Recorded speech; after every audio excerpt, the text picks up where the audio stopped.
Hi and welcome back to MRTV. This is the $700 MRTV low budget VR PC, and with this computer you can use your Quest or your Rift S to play all the PC VR games that you want to play, like Stormland on high graphic details, or Asgard's Wrath, or Lone Echo, or the upcoming Half-Life Alyx. In this video I showed you all the components and I showed you how amazingly this PC actually works. Now in this video I'm going to give you a step-by-step tutorial how you can build this PC even if you have never ever built a PC yourself. It is really easy, and all of this goodness is coming up.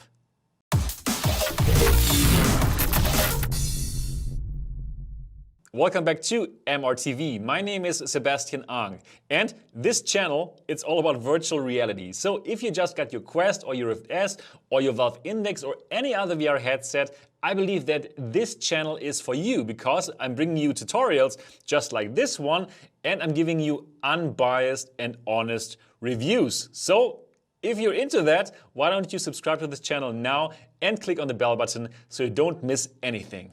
Alright, so this is the follow-up video where I show you step-by-step how to build this PC, and I'm telling you everyone can build this PC even if you have never built a PC by yourself. All the links to all the components you will find down in the description below, and you'll find them for Amazon US and Amazon UK. And if you buy these components through these links, you're supporting this channel and you don't have to pay even 1 cent more than you would actually pay. So this would be amazing. And also you're showing me that you appreciate the work that I do and that you appreciate these kinds of tutorials. So if this works out well for me, if I can earn back the money that I paid for this one, I will definitely also give you more tutorials in the future, like the mid-range VR PC or the high-end VR PC. So it would be amazing if you would get the components from these links down in the description below. And also, if you get exactly these components, you will be able to follow this tutorial really step by step. But now, let's get into it. Let's get this party started with the main board. And important, before you touch the main board or other computer components, do ground yourself. And you can do so by touching a metal object that's connected to the ground, like for example, a radiator. So this is really important. Ground yourself. Alright, let's see what else is here. This metal blind. We'll need that later, but for this moment in time, put it back. Also important, the manual. Because we're going to learn some important information from this manual later, so don't throw it away, we will need it. Now put the main board on that piece of cardboard. That piece of cardboard came with packaging. And now let's have a look at the main board. So this is the socket for the CPU, very important. Left to it the main memory banks, 2 of them for this main board. Then this here is the space for the solid state drive, the SSD, and this is the PCI Express slot, the place where you're going to put your graphics card later. And that's it. So let's look at the CPU and install it. This is the AMD Ryzen 5 2600. If you want, you can also go for the Ryzen 5 3600. That's up to you. Alright, this here actually is the processor. This little small thing. This is what we're going to install onto the main board, and this here is the CPU fan, the cooler. And we're going to install it onto the CPU later. But first of all, let's now look at the processor and let's install it. So get it out and let's find out in which direction we gotta put it in. This is of course really important, and let me show you. So one of the corners is different. Let's get a closer look. So as you can tell here, the top right corner looks different as compared to the others. And the same for the socket. One of the corners looks different, the bottom right one, because you will see a triangle, and in the other ones you will see a circle. So this one is different as well. Now you simply have to match those corners and then you will have the right direction. Let's do this. Alright, you have to open this little clamp, I would call it, and now simply put the processor onto the socket and again match the special corners. Do it just like this, And it should be really simple. You simply lay it down there and that's everything. Now put the clamp back down and that's really it. You're finished with the processor. Now the cooling fan. We're going to use the boxed one that came with the processor because we're not overclocking this device. So that's totally fine. So here, 4 screws that you have to use. And first of all, unscrew the screws that are on the main board, those around the CPU. Get it all off. And now you can place the cooling fan on top of the CPU. And very important, this side to the right. And well, actually there's only one direction is possible, because if you put it the wrong way, like I'm showing you right now, then this AMD sign is going to block the memory bank. So there's really only one way that you can screw it on top of the CPU. The great thing, the thermal paste had already been applied to the cooling fan, so you don't have to worry about that part. Alright, simply screw the cooling fan onto the main board, 4 screws, and then you're done. Now you have to connect the cooling fan plug with the main board, and it's very simple. Simply look for CPU fan. There it is. And simply plug the plug onto this connector. Here it is. And yes. Not yet, but now. Success. So now let's install the RAM, the random access memory. And it's very simple. We got 2 times 8 GB and we got 2 memory banks here. So open the memory banks here like this on both sides. Here as well. Yeah, I'm really showing you every single step. And put them in, and you can only put them into the correct direction. If you try the other one, you will find out that it doesn't work. So simply put it in. You have to use a bit of force, just like this, and that's it. The other one, the same thing. Now the solid state drive, the SSD, 480 GB. Of course you can go for a bigger one, but this should be alright. So there's only one space where you can put it, and that's exactly here. So put it in, and now you have to secure it with a screw. Now this screw, this M2 screw, looks like this. You will find this in your main board box. So this is something important that you have to find in your mainboard box.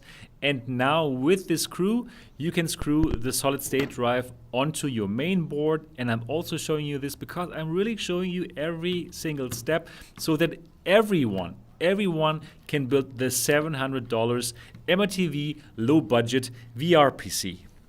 You're welcome. Alright, next, the graphics card, the GPU, the GTX 1660 Super. Again, this is a very new card, and this is equivalent to a GTX 1070. Unbox the whole thing, and now we're going to install it onto the main board. But before we do that, we have to get rid of this protective plastic part here. Exactly this part. Simply get rid of it, and then we can install it. So, getting rid of it now. Right. So this graphics card, we have to install it onto the PCI Express slot. And we only have this one long one here, and you have to open it, as you've just seen. And then you can put the graphics card onto that slot, and it will fit perfectly. What you can do, you can lift the mainboard a bit here. Lift it a bit, because the graphics card has this kind of long metal part there, and it's going to be easier if you lift the mainboard to install it. And that's it.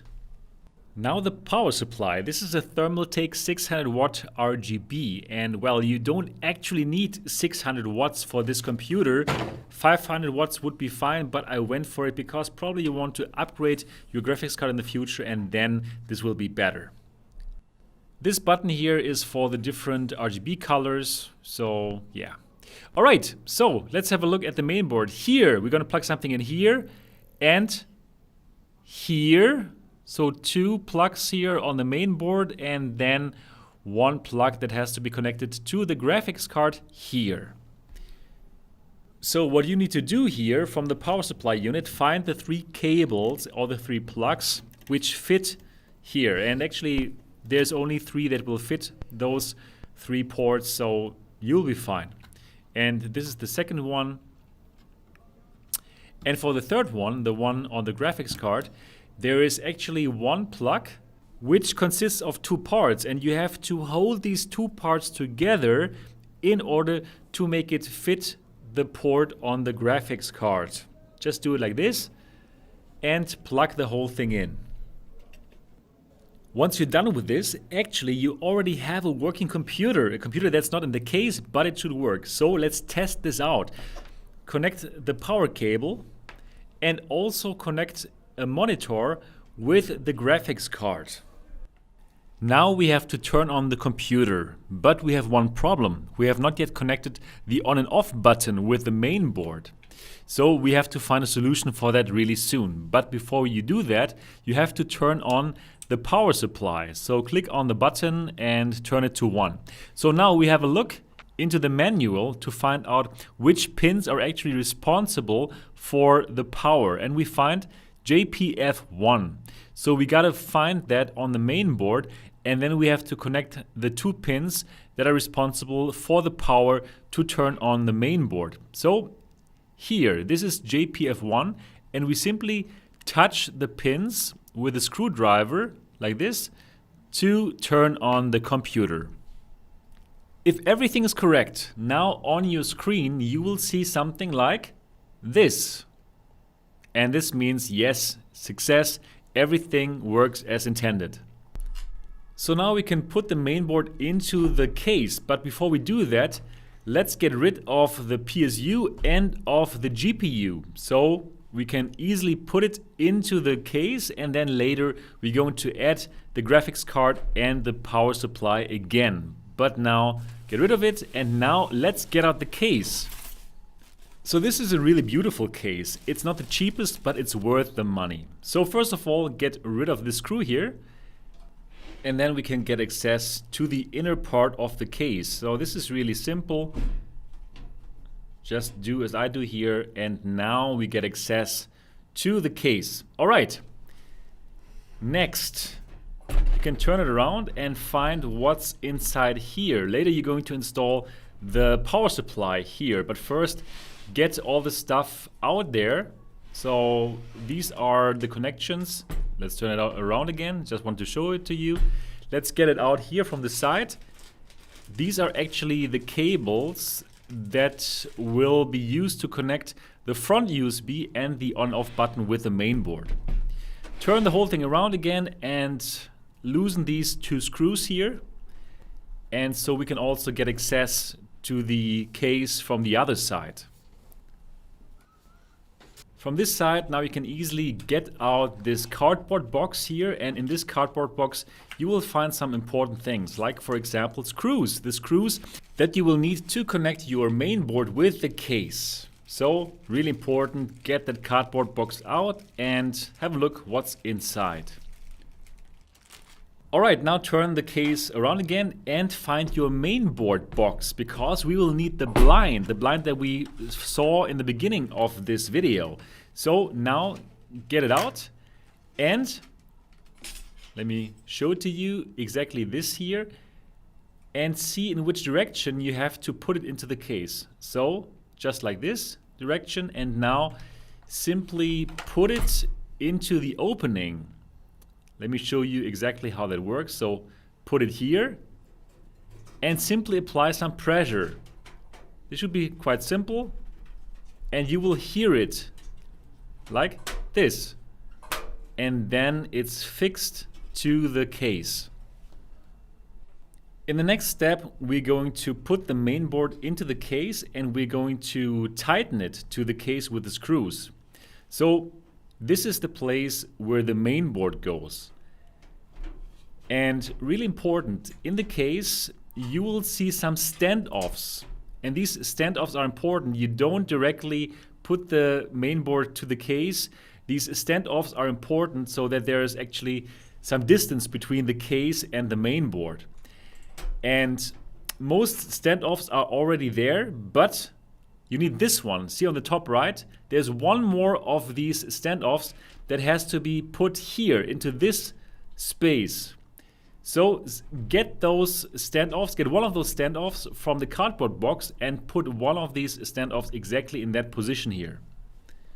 Alright, once you've done that, now you can place the main board into the case and simply find the 6-32 screws, also from the cardboard, and now you can tighten the main board to the case using these 6-32 screws.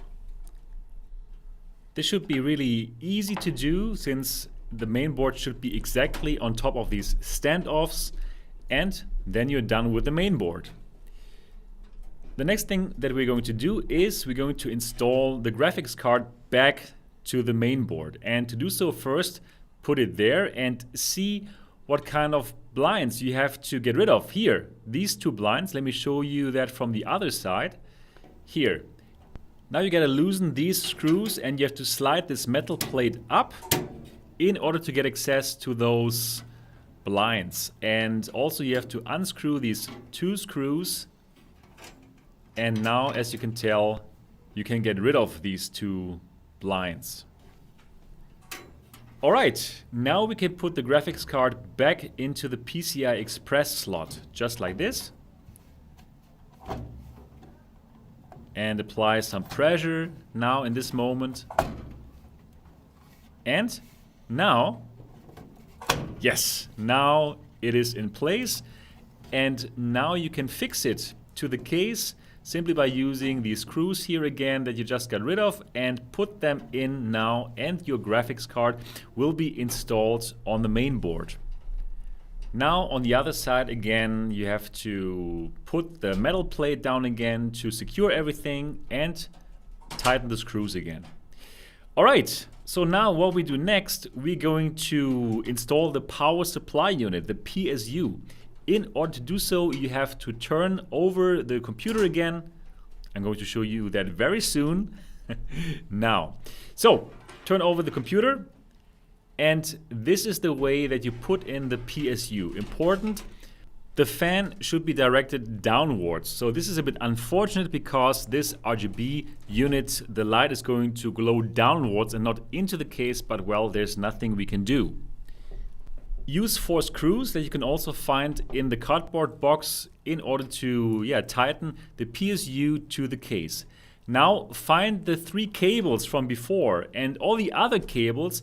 Now you can tighten them together in order to put them into this place here where it does not interfere with anything. And now we can take care of the 3 cables that we actually need. For the longest cable of these 3 cables, I directly put it here into the slot next to the PSU. Just like that. And it will come out on the other side. That's really important. Then for the other 2 cables, I'm fixing them here and I'm using this nice cable management system. This makes it so nice, and that's why I like this case so much, because everything looks very in order and I like it. Yeah, so these 2 cables, you put them through here and it will come out on the other side. On the other side now, simply connect those 3 cables with the main board just exactly the same way like you connected them before when it was not in the case yet. Probably you can even make a nicer cable management and you can find better ways to do so, but this will definitely work. However, for sure, you can even make it look more beautiful. The other side of the case, you will find 2 more cables, 2 thin cables, and these cables are connected to the fans of the case. And I'm actually only using one of these cables. If you want to use both, you will need to buy some other accessory that I'm not going to show you here. So I'm simply using the longer of these thin cables and I'm connecting it to this here, to the sys fan pins. And actually this connector only has like 3 pins, but on the main board you'll find 4 pins. But that's okay, simply connect the 3 pins and the 4th pin is not going to be connected. That is perfectly all right. You are nearly done now. The only thing left to do is connect the other cables from the case for the front USB with the main board. These ones. So this one connected here. This is for the audio. And this one is for the USB connected here. This one actually is USB 3.1 generation 2. This one, we don't have it on this main board, so we cannot connect it. And the last one you connect it to JPF1. Let me show you that step by step. So again, this is for the USB connection. Simply connect it. The other one, we cannot connect it, unfortunately, to this main board. And this is being connected to JPF1. This is for the on and off buttons. As you can tell, unfortunately, one of the front USB ports we're not going to use. We could use them if we had a better main board that would support USB 3.1 generation 2. All right, put it all back together. Very simple to do so, and also on the other side. And then that's it. You have built your $700 MRTV low budget VR PC. Congratulations. And this is how it looks like. I think it looks really nice, and I'm so happy because this can play back all of these amazing VR titles. Now let's get to the software installation. You will need a Windows 10 installation USB stick. To do so, go to the website down in the description below and click on Download Tool. Getting a few things ready, and now you have to choose something, and you have to choose the second choice because you want to do some installation and you need installation media. Click on Next. Here you can't do anything. Probably you will see something different from what I see here right now. And now you choose the first option here, and now choose the drive where you put the USB stick. For sure you need to put an 8 GB USB stick first before you do all this. And now the Windows 10 media is being created. And of course, you need to do this on another computer. So not on the computer that you just built because, well, there's no operating system on it right now. All right, so your USB flash drive is ready. That is good news because we're going to use it right now. All right, turn on the power supply and connect your screen to the computer. And also, this is my USB stick, very small one. And I also connected this keyboard here to my computer using another USB dongle here. Now, use this finger to turn on the computer. And it doesn't work because I didn't connect the power to the computer. Oh my goodness. Now, after I connected it, I try again and yes! It does work. So it seems like you need to connect this whole thing to power in order for it to work. Makes sense. So at the PSU, you have this little button and you can click it in order to change the color of the RGB lights. I turn it to blue.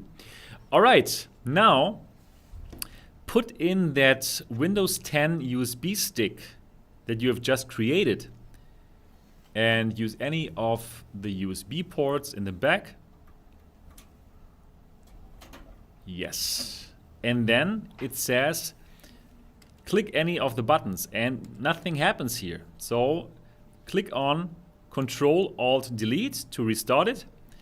And then it's going to boot from that USB drive that you have just put into the computer. If this step doesn't work for you, you might have to change the boot sequence and boot from USB first. And to make that happen, you have to go into your BIOS, or how it's now called, UEFI, and you can do so by clicking on Delete when the computer starts up. But, well, you will find further instructions in the internet, and if you bought just exactly the same parts like me, then everything will work just as I show you here. In this video, I'm not going to walk you through the Windows 10 installation. I'm sure you will be able to do so by yourself. If not, there are lots of tutorials on YouTube. By the way, most likely you don't have a Windows 10 product key right now. That is alright, you can always add the product key later, up to 30 days later.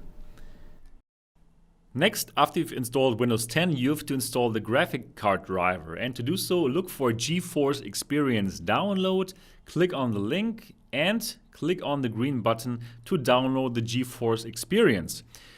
The GeForce Experience has lots of useful tools for you, and most importantly, it also has the graphic card drivers that you need in order to make your GTX 1660 Super work. Install everything, and afterwards we now need to install the chipset drivers. Look for MSI chipset, click on the download link, and now you have to choose your products. And for your product, we're going to look for the main board that we have bought. So simply look for main boards and look for chipset, and now look for AMD B450. Yeah, let's find it. Here it is. And now choose exactly the main board that you bought. For us, it's the M2 Pro Max. Oh, this one here? Yeah, exactly, this one here. And click on search. And now click on drivers, because we need the drivers. Here. This one, and now you can select what you need, and it's a Windows 10 64, and now click on the chipset, and here click on the symbol to download the drivers. Accept, and in the zip file that is going to be downloaded, you will find a setup.exe. And this is the file that you have to start. Also, go for the audio drivers. Now, while we're here on the website, right? And the same thing here in the zip file, you're going to find a setup.exe and you can use it. And that's everything you need to do. Your MRTV PC is ready. As you've seen, it's really not complicated to build this $700 MRTV low budget VR PC. So don't hesitate. Go and get the components and build this computer so that you can play Stormland, Asgard's Wrath, Lone Echo and Half-Life Alyx next year. If you have any more questions, why don't you ask those questions down in the comment section below? I'll be more than happy to answer those questions. And well, if you have not yet subscribed to this channel, why don't you do so now and click on the bell button so you don't miss anything. And if you enjoyed this tutorial and if it was helpful for you, why don't you give it a thumbs up? That's everything that I got for this video, and I'm looking forward to see you in the next episode.